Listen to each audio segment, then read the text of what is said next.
नमो नारायण। जय गौ माता, वंदे मातरम, मां भारती को प्रणाम। प्रिय मित्रों, साथियों, जीवन में हमेशा कुछ नया सीखने के लिए तैयार रहना चाहिए। हमेशा नया सबक सीखने के लिए अपने आप को तैयार रखो। भले ही वो सबक आपके कल सीखे हुए सबक का खंडन क्यों नहीं करते हो, लेकिन नया सबक सीखना जरूरी है। नमो नारायण, नमो नारायण। मेरा छोटा सा निवेदन, मेरे आराध्य शनिदेव 29 अप्रैल रात में अपनी मूल त्रिकोण राशि कुंभ में प्रवेश कर रहे हैं। 30 साल के बाद अपनी मूल त्रिकोण राशि कुंभ में प्रवेश, और जिस तरह की ग्रह योग है, इतने सुंदर महासंयोग में 30 अप्रैल 2022 शनि अमावस्या महोत्सव श्री शनिधाम शनि तीर्थ क्षेत्र असोला फतेहपुर बेरी में आपका स्वागत। करिए शनि भगवान के दर्शन, पूजन, तिलाभिषेक, संपूर्ण कष्टों से छुटकारा। दिल्ली और एनसीआर के सभी शनि भक्तों से मेरा निवेदन, शनि तीर्थ क्षेत्र असोला फतेहपुर बेरी अद्भुत तपोभूमि है मेरी। खाली दर्शन करने से शनिदेव की कृपा का प्रसाद प्राप्त होगा और जीवन खुशियों से भर जाएगा।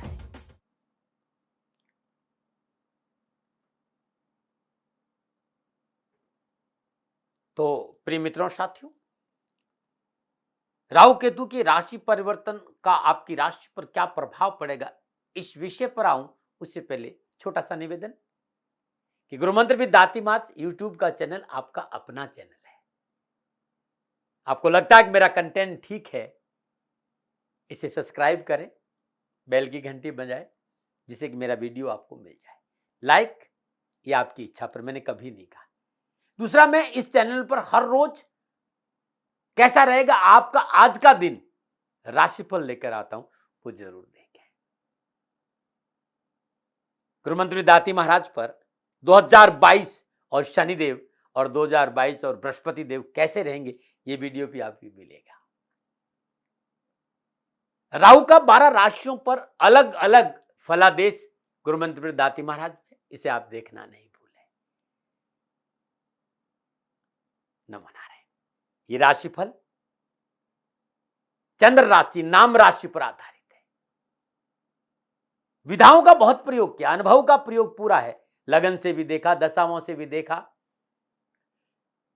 ऋषि पाराशर जी का सिद्धांत, जैमिनी जी का सिद्धांत, केपी कृष्णमूर्ति जी का सिद्धांत, नाड़ी ज्योतिष, जितना मेरे पास अनुभव है, हर दृष्टिकोण को मैंने इस राशिफल में लगाया है। लेकिन आधार गोचर है, जो आपके सामने ये राशिफल है। नमो नारायण, नमो नारायण, नमो नारायण। प्रिय दर्शकों और मित्रों, साथियों, कैसे आप सभी लोग? शनिदेव आपकी रक्षा करे और आपका जीवन खुशियों से भरा रहे, शनिदेव के श्री चरणों में मेरा प्रणाम। 12 अप्रैल 2022 राहु और केतु का राशि परिवर्तन, इस विषय को लेकर वीडियो आपके सामने है, क्योंकि विषय बहुत महत्वपूर्ण है। थोड़ी देर आपके साथ रहूंगा। आशा करता हूं कि मैं कहीं आपके काम आऊं, ये मेरे सौभाग्य होगा, क्योंकि मेरे लिए मेरा राष्ट्र सर्वोपरि है। 12 अप्रैल 2022 दोपहर 3:29 के आसपास राहु वृषभ राशि से निकलकर मेष राशि में प्रवेश करेंगे, और कृत्तिका का नक्षत्र का पहला चरण है, जिसमें राहु ने राशि परिवर्तन किया। उसमें सिंह लगन था और लगन में चंद्रमा, सूर्य मीन राशि अष्टम भाव में, मंगल शुक्र बृहस्पति कुंभ राशि में, शनि मकर राशि छठे भाव में, राहु बुध के साथ मेष राशि नवम भाव में और केतु तुला राशि तीसरे भाव में संचरण कर रहे थे। यहां राहु सूर्य के नक्षत्र में प्रवेश किया है। 14 जून को 2022 को भरणी नक्षत्र के चौथे चरण में दोपहर लगभग 1 बजे प्रवेश करेंगे, और 16 अगस्त 2022 को भरणी नक्षत्र के तीसरे चरण में राहु आएंगे सुबह 10:21 पर। 18 अक्टूबर 2022 को भरणी नक्षत्र के दूसरे चरण में ही रहेंगे, तीसरे से दूसरे में आ जाएंगे, और 20 दिसंबर 2022 भरणी नक्षत्र के प्रथम चरण में राहु का संचरण रहेगा। राहु 14 जून से लेकर 20 दिसंबर तक शुक्र के नक्षत्र में संचरण करेगा। केतु 12 अप्रैल 2022 3:19 तुला राशि में विशाखा नक्षत्र के तीसरे चरण में, 14 जून को विशाखा नक्षत्र के दूसरे चरण में लगभग 1 बजे, 16 अगस्त को विशाखा नक्षत्र के पहले चरण में, और केतु 12 अप्रैल से 16 अगस्त तक बृहस्पति के नक्षत्र में संचरण करेंगे। 18 अक्टूबर 2022 को स्वाति नक्षत्र में चरण करेंगे और 20 दिसंबर 2022 स्वाति नक्षत्र के तीसरे चरण में केतु का संचरण रहेगा। केतु 18 अक्टूबर से 20 दिसंबर तक राहु के नक्षत्र में संचरण करेंगे। ये गणनाएं हैं जब राहु और केतु ने राशि परिवर्तन किया।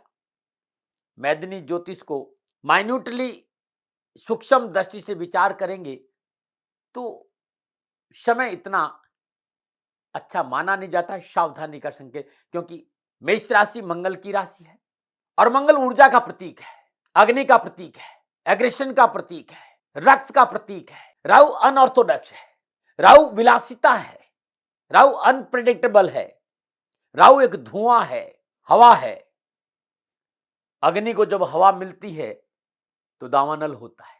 तो ये जो समय है टकराव का नहीं हो विश्व और राष्ट्र के लिए तो बहुत अच्छा माना गया, क्योंकि जिनके पास कोई काम नहीं है अपनी पूछ के लिए टकराव करेंगे कि हमें स्वीकार करो हम भी कुछ है।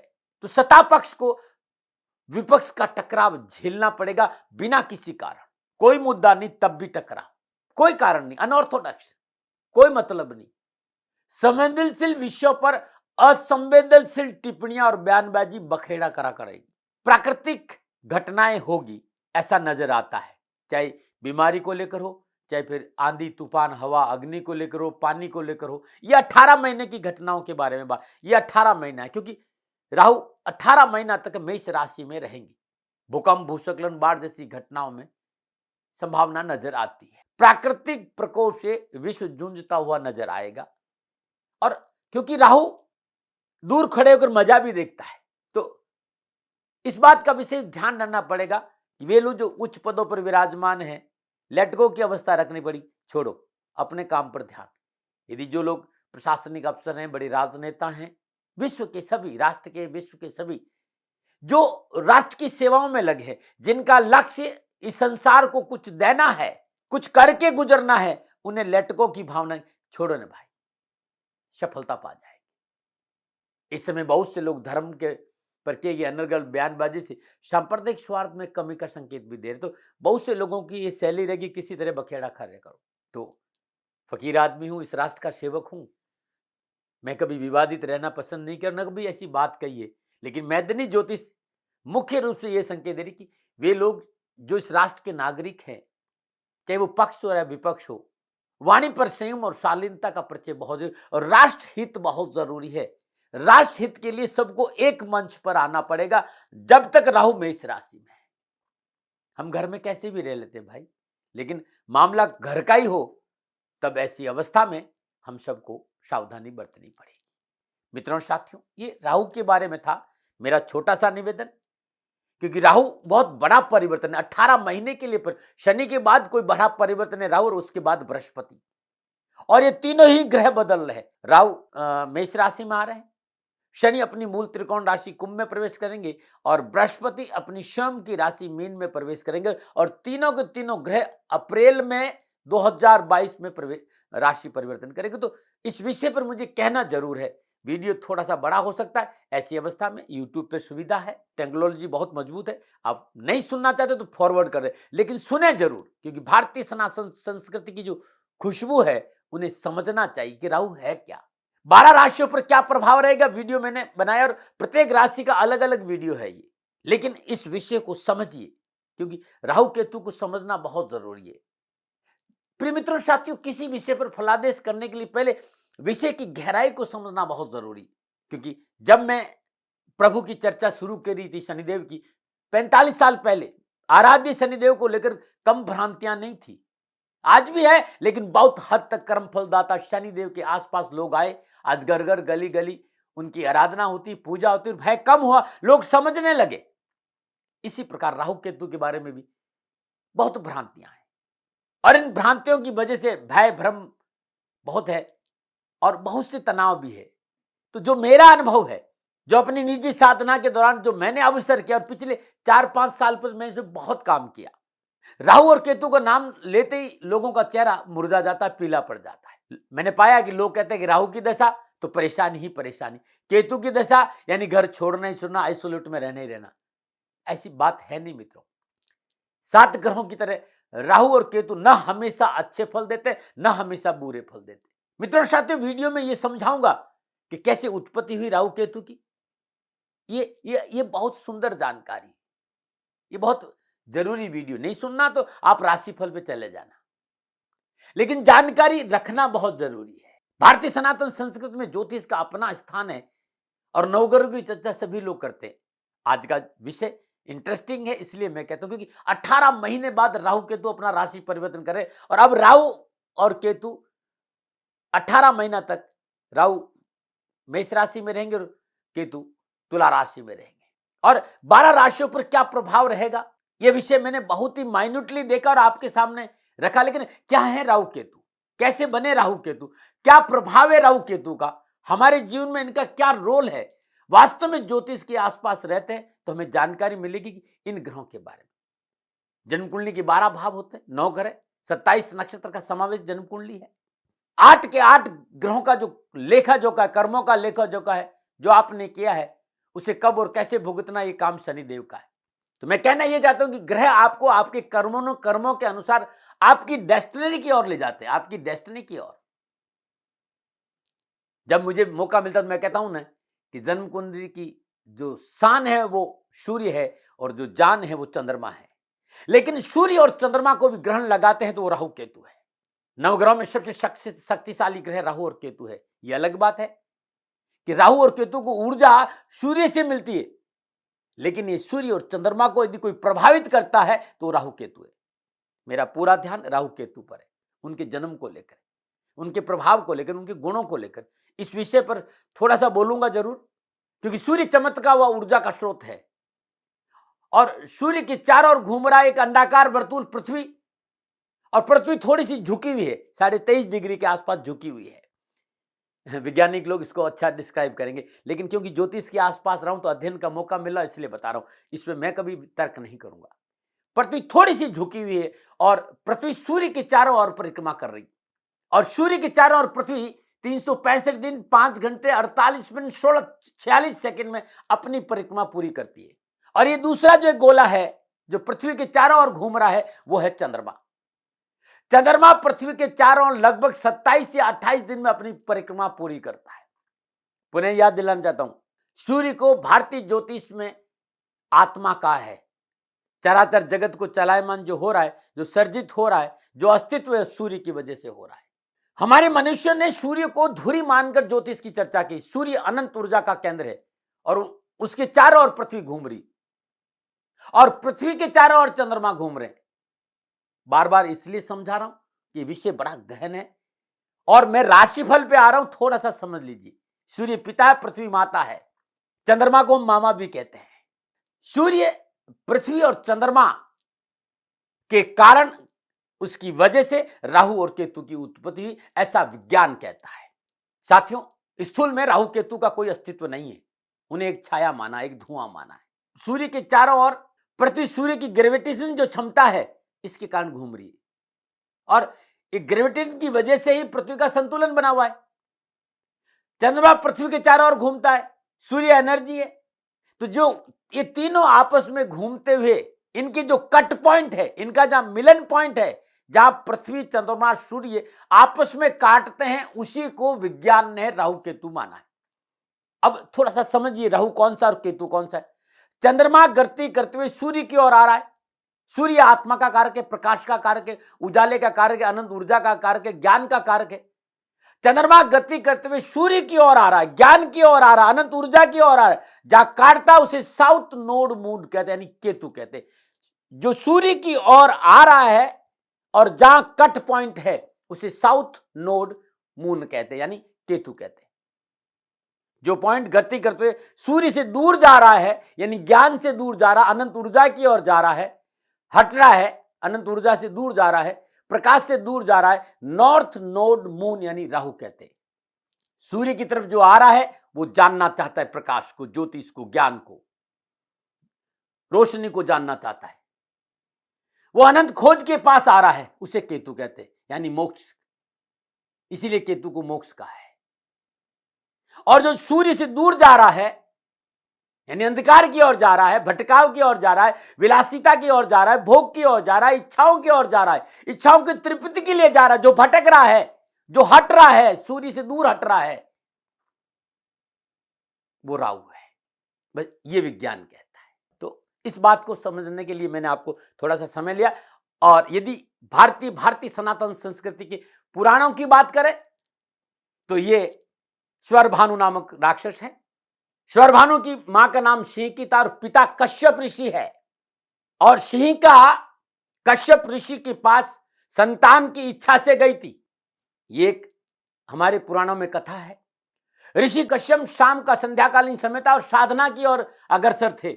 उन्होंने समझाया कि मेरा साधना का समय है और इस समय मेरा स्वरूप विकराल है, मैं साधना में जा रहा हूं, अभी नहीं। लेकिन सिंहिका की जिद के आगे ऋषि कश्यप को झुकना पड़ा और राहु की उत्पत्ति हुई। लेकिन अपनी साधना में विघ्न देख ऋषि कश्यप ने सिंहिका को श्राप दिया कि तेरे बेटा का सर धड़ से अलग हो जाएगा। धड़ अलग हो गया, तब ब्रह्मा जी ने कृपा करके सर दिया किसका, कि सांप का। तो राहु को सांप का स्वरूप भी माना जाता है। ये एक कहानी है। दूसरी कहानी है, जब समुद्र मंथन हुआ, देवता और दानवों ने मिलकर समुद्र मंथन किया। उस समय जो 14 रत्न निकले थे उसमें से विष भी था। विष महादेव ने पिया। जब अमृत आया तो देवताओं और दानवों में युद्ध हुआ। भगवान श्री नारायण ने मोहिनी रूप धरकर बंटवारा करना चाहा और देवताओं को अमृत पिला रहे थे। राहु क्योंकि ऋषि कश्यप की संतान और दानवों ने पाला और साधना से परिपूर्ण, बहुत जबरदस्त साधना राहु ने करी थी, क्योंकि ऋषि कश्यप की संतान और दानवों की साधना, मतलब दोनों मिलन इतना अद्भुत था कि उसके अंदर बहुत सी क्षमताएं थी, बहुत जानकार था, साधना से परिपूर्ण था। उसे लगा कि अमृत देवता ही पी रहे, दानवों को अमृत नहीं मिलेगा। ऐसी अवस्था में वो देवत्व का रूप धारण करके बैठ गया सूर्य और चंद्रमा के पास। जब नारायण मोहिनी रूप धरकर देवताओं को अमृत बांट रहे थे तो राहु के हाथ में अमृत ज्यों ही आया। सूर्य और चंद्र ने नारायण को सचेत किया कि ये स्वर भानु है, ये दानव है, देव नहीं है। नारायण अपने स्वरूप में आए, सुदर्शन धारण किया, तब तक अमृत राहु अपने स्वर भानु अपने मुंह में ले चुका था और कंठ तक स्वर अमृत आ चुका था। नारायण ने अपने सुदर्शन चक्र से स्वर भानु का सर धड़ से अलग कर दिया, लेकिन धड़ को भी अमृत ने छुआ और सिर को भी अमृत ने छुआ, तो ये अमर हो गए। तो जो ऊपर सिर वाला हिस्सा है वो राहु है और जो धड़ वाला हिस्सा है ये केतु है। राहु विलासिता की ओर जा रहा है, राहु घूम रहा है कि दुनिया देख लूं, भोग लूं, सुख लूं। जब मन भर जाएगा, जब झटका लग जाएगा, तब वही कर रहा जो केतु कर रहा है, यानी ईश्वर चिंतन। बहुत से लोगों को संशय होगा कि भाई इस तरह का कोई संकेत तो मिल नहीं रहा है। सभी जानते हैं कि पृथ्वी घूम रही, हम भी घूम रहे हैं, लेकिन कोई संकेत मिल रहा है? ये छाया है, राहु और केतु छाया है। लेकिन मैं खाली आपसे ये कहना चाहूँ, जो विज्ञान कहता है वो भी सही है और जो भारतीय सनातन संस्कृति का संदेश है दोनों सही है, क्योंकि हम भी घूम रहे हैं ना, लेकिन डायरेक्शन के बिना एक पल भी नहीं रुक सकते हैं। आपने नहीं सुना कि मैं समय हूं, मैं समय हूं, ना उसका आदि है ना अंत है, वही परम शिव है। वो समय तब समझ में आएगा जब आप ईड़ा और पिंगला को समझ लेंगे, सूर्य और चंद्रमा को समझ लेंगे। ईड़ा घर पिंगला और पिंगला घर ईड़ा, सूर्य घर चंद्रमा, चंद्रमा घर सूर्य। मानव शरीर में 5 कोष है, अन्नमय, मनोमय, प्राणमय, विज्ञानमय और आनंदमय। इन 5 कोषों की चर्चा है, इन 5 प्राणों की चर्चा है, 5 उप प्राणों की चर्चा है। संकेत है लेकिन हमें दिखाई नहीं देते। तो सूर्य जिधर से उदित हो रहे हो हम पूर्व मानते हैं, उसके दाएं यानी साउथ नोड मून और बाएं यानी नॉर्थ नोड मून। जो दूर जा रहा है वो राहु है और जो नजदीक आ रहा है वो केतु है। जो मर्मज्ञ शिव साधना करते हैं, स्वर साधना करते हैं, वो पूरी तरह मेरी बात को समझेंगे। एक कोशिश की कि आपको समझ में आए। सर्व स्वरूप क्यों है ये भी मैंने आपको बताया।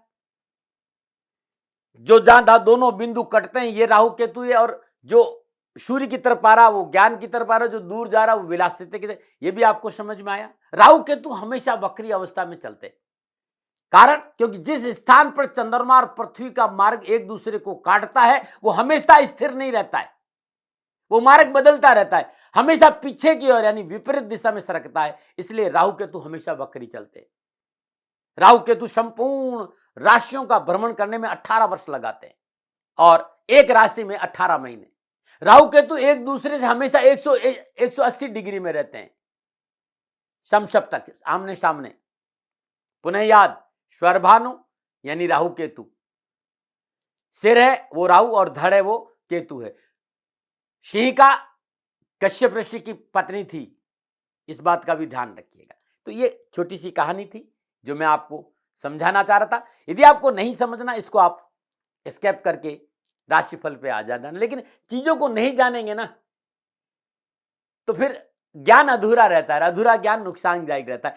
समझ में आना चाहिए कि राहु क्या परेशानी देगा, क्योंकि राहु भोग है, विलास है, धुआं है, और केतु चेतना है, और ये हमारे कार्मिक कर्मों से ज्यादा नजदीक है दोनों ग्रह। इसलिए मानव जीवन को राहु और केतु का बहुत प्रभाव झेलना पड़ता है, चाहे अच्छा हो चाहे बुरा हो। अब 12 राशियों पर क्या प्रभाव रहेगा राहु और केतु का। राहु के पास इंद्रियां हैं, ध्यान रखिएगा, आंख है, नाक है, कान है, जीवा है, सारी इंद्रियां राहु के पास में। वो इंद्रियों का सुख है, और इंद्रियों के सुख कभी भी मनुष्य को तृप्त नहीं होने देते हैं। हमेशा वो अधिक पाने की चाह रखता है, क्योंकि उसके पास शरीर नहीं है, खाली इंद्रियां है, वो तृप्त नहीं हो रही। भागम भाग दौड़ जिसका कोई अंत नहीं है। तो राहु जहां बैठेगा वो यही करेगा। राहु हमेशा छद्म वेशधारी है, अपनी इच्छाओं की पूर्ति के लिए कुछ भी रूप धारण कर लेता है। अरे राहु जन्म कुंडली में जिस भाव में, जिस राशि में बैठता है उसका फल प्रदान करता है। यदि उस पर शुभ ग्रहों की दृष्टि है, व्यक्ति को बहुत दूरदृष्टि वाला बनेगा, इन्वेस्टिंग का बादशाह बनेगा, जासूस हो सकता है। और यदि ये प्रतिकूल बैठा है, बार बार छल हो रहा है, धोखा हो रहा है, परेशानी हो रहा है, राहु अनुकूल नहीं है इसका मतलब। और केतु चेतना से संबंध रखता है। तो ये बातें मुझे बहुत समझानी जरूरी थी, इसलिए आपको समझाया। अब मैं तो मकर राशि वालों के लिए ये एक प्रयास था कि राहु और केतु राशि परिवर्तन कर रहे हैं। क्या है राहु केतु, कैसे उत्पत्ति हुई, कैसे उनका प्रभाव, और कैसे राहु केतु आपके जीवन को प्रभावित करते हैं। क्योंकि कार्मिक कर्मों से बहुत गहरा संबंध है राहु और केतु का, चेतना से, अंतर चेतना से गहरा संबंध है। पूर्णता विस्तार से बताने की कोशिश करी। निवेदन था कि वीडियो थोड़ा सा बड़ा हो रहा है, लेकिन भारतीय सनातन संस्कृति की खुशबू को जानना बहुत जरूरी। तब भी आप विद्वान हैं, समझदार है, आपको वीडियो बड़ा लगता है, एस्केप करिए, एस्केप करके आप फलादेश पे आ सकते हैं। ये जो फलादेश मकर राशि वालों के लिए, मकर राशि वालों के लिए राहु के राशि परिवर्तन का क्या फल रहेगा, ये चंद्र राशि आपके नाम राशि पर आधारित है। बहुत सी विधाओं का मैंने चयन किया है, जो मेरा अनुभव है, चाहे फिर केपी हो, जैमिनी हो, नाड़ी हो, पारस सिद्धांत हो, जितना मैं जानता हूं, लाल किताब, जितनी विधाओं से देख सकता हूं राशिफल में ये डालने की कोशिश जरूर करिए। मकर राशि वालों के लिए राहु चौथे भाव में मेष राशि में संचरण कर रहे हैं, और केतु 10वें भाव तुला राशि में संचरण कर रहे हैं। चतुर्थ भाव में राहु बुध के साथ संचरण कर रहे हैं, सूर्य तीसरे भाव मीन राशि में, चंद्रमा अष्टम भाव सिंह राशि में, मंगल शुक्र बृहस्पति के साथ दूसरे भाव कुंभ राशि में, और शनि लगन भाव में स्वराशि मकर में विराजमान है। और यहां पर शनि शश नामक पंच महापुरुष योग भी स्थापित कर रहे हैं। चौथे भाव में राहु है और 10वें भाव में केतु है। चौथा भाव सुख का भाव है, माता का भाव है, भूमि का भाव है, भवन का भाव है, प्रॉपर्टी का भाव है, वाहन का भाव है, और आपका पीस ऑफ लाइफ भी चौथे भाव में देगा। आपको सुख भी, मन की जो शांति वो चौथे भाव में देखी जाती। डोमेस्टिक एटमॉस्फेयर कैसा रहेगा वो चौथा भाव है। और 10वें भाव आपका कर्म स्थान है, आपका स्टेटस है, आपकी जॉब है, आपका कामकाज है, ये 10वें भाव है। तो 10वें भाव में केतु है, चौथे भाव में राहु है। तो मकर राशि वालों के लिए ये राशि परिवर्तन थोड़ा सा ऑकवर्ड मैं महसूस कर रहा हूं। थोड़ा सा कार्य हो, व्यवसाय हो, नौकरी हो, थोड़ा सा उठापटक रहेगी।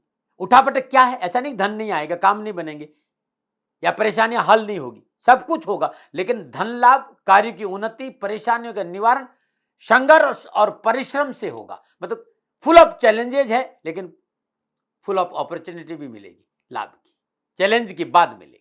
यदि आप विवादित सौदों में पूंजी निवेश करते हैं तो नुकसान हो सकता है। भूमि, भवन, वाहन का कोई विवादित सौदा आपको मुसीबत में डाल सकता है, इस बात का ध्यान रखना होगा। परिवार में अनावश्यक मतभेद, स्वास्थ्य प्रतिकूल रह सकता है। सरकार से हानि की संभावना है, सावधानी बरतनी पड़ेगी। सरकार से हानि कब होगी? अत्यधिक आत्मविश्वास के कारण, डॉक्यूमेंट्स के कारण। तो डॉक्यूमेंट ठीक हो, सरकारी कोई मामले तो अपने वकील के संपर्क में निरंतर रहना चाहिए। लेकिन ये जो उठापटक है ना, ये उठापटक आपके आर्थिक लाभ को नहीं रोक सकती। रोजगार के साधनों में वृद्धि होगी, रोजगार के साधन उपलब्ध होंगे, आय के साधन बनेंगे। जो आपके मित्र हैं, जो आपके संबंधी हैं, जो आपसे लगाव रखते हैं, चाहे परिवार के लोग हैं, उनके सहयोग से परेशानियों का निवारण बहुत अच्छी तरह से होगा। परेशानियां नहीं रहेगी आपको। उलझनों से बाहर निकालने में आपके मित्र आपके सहयोगी साबित होंगे। बस कार्य सफलता के लिए अपनी कार्यशैली में परिवर्तन करना बहुत जरूरी होगा। संतान पर अंकुश रखना बहुत जरूरी है।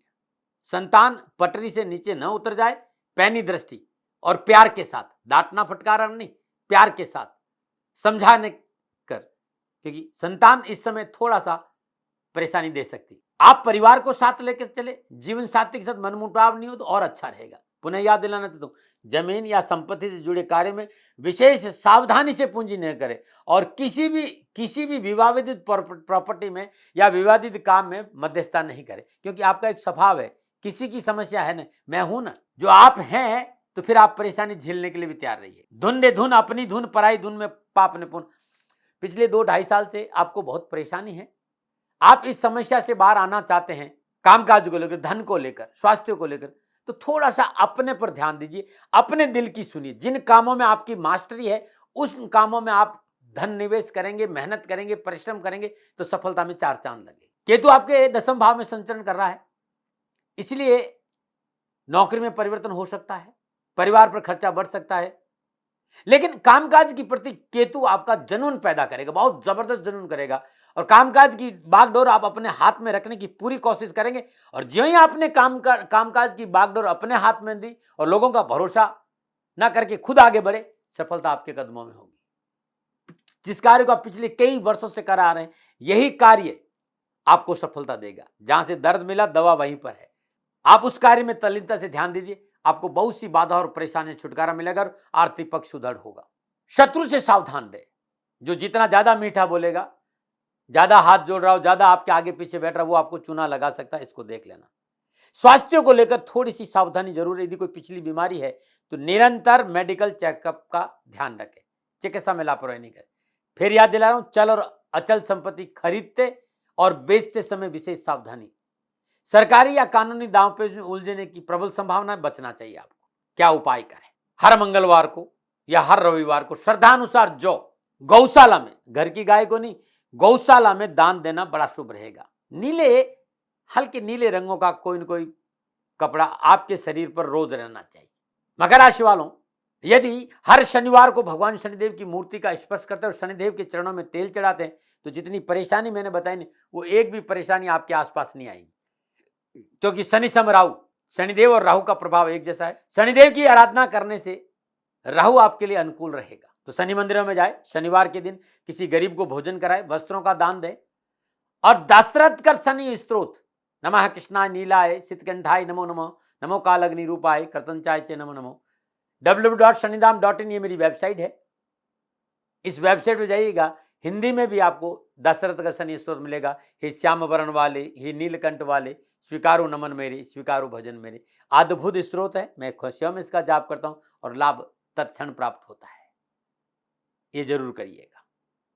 नमो नारायण। एक प्रयास था कि राहु 18 महीनों के लिए मेष राशि में आ रहा है, तो मकर राशि वालों पर क्या प्रभाव रहेगा, नक्षत्र गणनाओं का आंकलन मैंने अनुभव आपके सामने रखा। मेरा कोई दबाव नहीं है, सेकंड ओपिनियन का अधिकार आपके पास है, माने न माने आपकी मर्जी। हाँ, मेरे से कोई भूल हो गई हो तो दोनों हाथ जोड़कर क्षमा प्रार्थी हूँ। आप सुखी रहें, स्वस्थ रहें, समृद्धिशील रहें, प्रभु के चरणों में मेरी प्रार्थना। नमो नारायण। राजस्थान का हर व्यक्ति जानता है कि दाती महाराज गायों से बहुत प्यार करते हैं, बेटियों से बहुत प्यार करते हैं। हजारों सैकड़ों बेटियों के लिए, जीवन के लिए मैंने अपना संपूर्ण जीवन दिया है, और ये मेरा शौक था, मेरी राष्ट्र की धरोहर थी, और ये करना मेरा कर्तव्य और कर्म था। मैं आपको किसी वजह से नहीं सुना रहा हूं, बस खाली बता रहा हूं कि ये मेरा जीवन का लक्ष्य रहा है। मनुष्य हूं और मानव होने के नाते मेरा कर्तव्य है कि मैं अपनी राष्ट्र की सेवा करूं। मैं इस राष्ट्र का नागरिक हूं। 30 सालों से मैं बेटी बचाओ और गौ सेवा में अपना जीवन इस राष्ट्र के साथ लगाया है। वर्तमान परिस्थितियां आर्थिक दृष्टिकोण से मेरी अनुकूल नहीं है। धन नहीं मांग रहा हूं कि मुझे आप पैसे दीजिए, नहीं, पहले भी कभी नहीं मांगा और अब भी मैं नहीं कह रहा हूं, और ये मेरा अहंकार नहीं है, क्योंकि धन को लेकर मैं राष्ट्र के सामने कभी नहीं आया था। हमेशा मैंने ये कहा कि साहब सेवा करिए, आप, मैं भी सेवा करता हूं, आप भी सेवा करिए, धन नहीं चाहिए।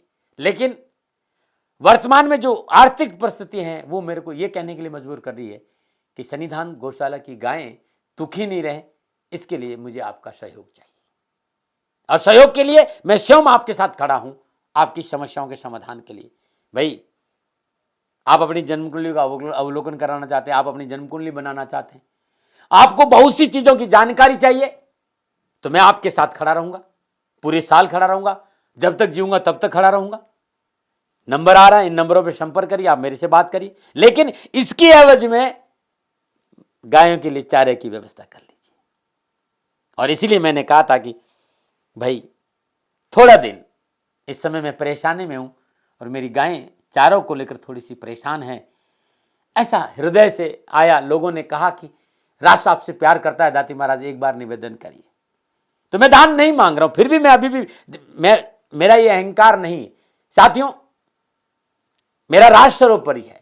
मैं ये नहीं कह रहा हूं, मैं ये कह रहा हूं मैं परिश्रम करूंगा आपके लिए, और परिश्रम के एवज में गायों के लिए चारे की व्यवस्था करिए। शनि भगवान आपकी रक्षा करे और आपका जीवन सदा खुशियों से भरा रहेगा, ऐसा मेरा निवेदन। और वे लोग जो सक्षम है, सामर्थ्यवान है, और जिन्हें दाती महाराज के ज्योतिषीय समाधान की आवश्यकता नहीं, तो उनको मेरा प्रणाम, क्योंकि बहुत से लोगों को मैंने देखा है पिछले एक महीने में, लगभग 20 से 25-50 लोग ऐसे भी हैं जिन्होंने सन्निधान गौशाला में 2100 रुपया चारा कर दिया है। मैं उन सब के प्रति अपना आभार प्रकट करता हूं, और यह सहयोग मैं जीवन भर याद रखूंगा। मित्रों, समय ऐसा है कि मेरी परिस्थिति आर्थिक दृष्टिकोण से अनुकूल संकेत नहीं दे रही है, इसलिए मैंने राष्ट्र से कहा कि सन्निधान गौशाला में परेशानी नहीं चाहिए। सरकार सपोर्ट कर रही है, अपनी सीमाओं में रहते हुए जो सरकार करती है, लेकिन उससे पूरा नहीं पड़ता है, ये आप भी जानते हैं। शासन की अपनी एक सीमा है और अपनी मर्यादा है, और शासन के पास और बहुत से काम है। लेकिन फिर भी मैं आप सभी का धन्यवाद देते हुए हृदय से पुनः एक बार निवेदन करना चाहता हूं कि आपको लगता है कि दाती महाराज के साथ सन्निधान गौशाला में खड़ा रहना है, तो नंबर है, जरूर सहयोग करें। मेरा कोई दबाव नहीं है, प्रार्थना थी। ओम नमो नारायण, ओम नमो।